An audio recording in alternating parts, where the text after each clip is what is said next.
ہمارے ہاں آج کل ایک رواج یہ چل پڑا ہے کہ ہم وظیفوں کے پیچھے بہت بھاگنے لگ گئے ہیں.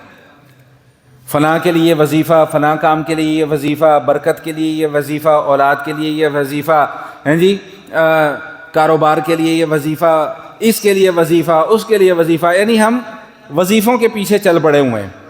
تو کل اتفاق سے نظر میں حضرت مولانا اشرف علی تھانوی صاحب رحمۃ اللہ تعالیٰ علیہ، ان کا ایک ملفوظ نظر سے گزرا. حضرت نے بڑے پیارے انداز میں ایک بات سمجھائی. وہ فرماتے ہیں کہ لوگ وظیفوں کے پیچھے تو لگ گئے ہیں، لیکن جو سب سے زیادہ افضل ترین عمل ہے، جو تمام کی تمام عبادات کی روح ہے اور مغز ہے، وہ ہے دعا. اس کو چھوڑ دیا لوگوں نے. سمجھ رہے ہیں بات؟ کہ وظیفوں کے پیچھے چل پڑے ہیں اور دعا کو چھوڑ دیا. اور پھر جو اگلی بات ارشاد فرمائی نا، اس سے بات بڑی واضح ہو گئی.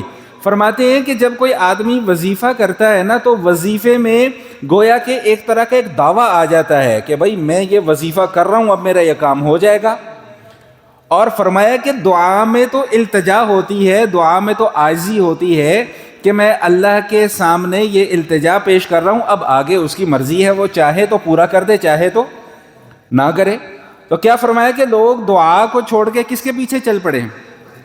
ابھی مجھے کچھ دن پہلے ایک فون آیا، اور گنتی گنوانا شروع کر دی کہ جی میں فجر کے بعد یہ وظیفہ، ظہر کے بعد یہ وظیفہ، عصر کے بعد یہ وظیفہ، فلاں وقت میں یہ وظیفہ، یہ 313 مرتبہ یہ وظیفہ، 101 مرتبہ یہ وظیفہ، اتنی مرتبہ یہ وظیفہ، 33 مرتبہ یہ وظیفہ.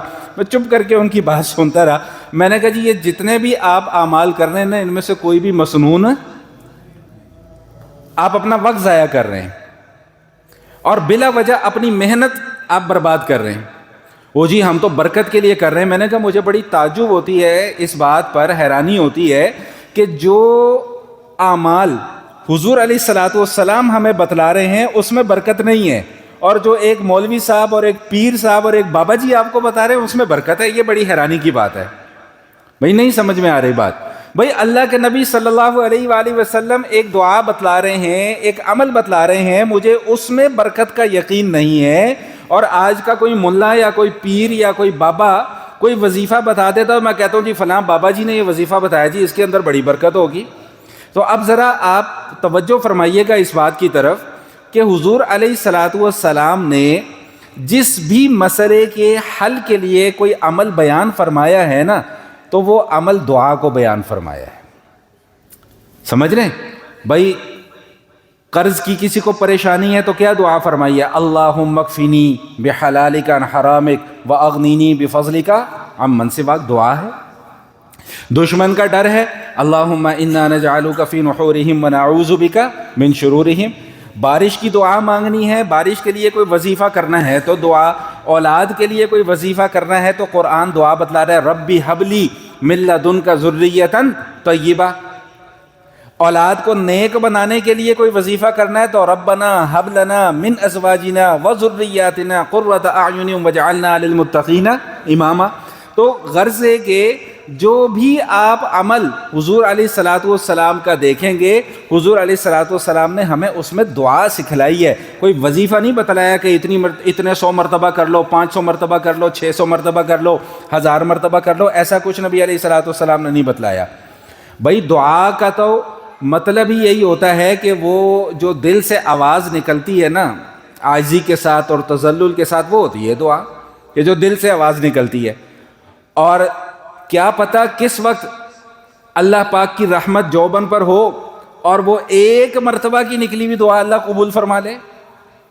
باقی تو اس کی مرضی ہے نا، ہم اللہ کو پابند تو نہیں کر سکتے نا. وظیفے میں کیا ہوتا ہے، ہم اللہ کو پابند کر رہے ہیں. اللہ میاں ہم نے 313 مرتبہ یہ وظیفہ پڑھ کر آپ کے اوپر احسان کر دیا، اب یہ میرا کام ہونا چاہیے. بھائی ہم کون ہوتے ہیں اللہ کو پابند کرنے والے؟ ہم تو اللہ کے سامنے التجا کرنے والے ہیں کہ یا اللہ میں پریشان ہوں، میری اس پریشانی کو دور فرما دے.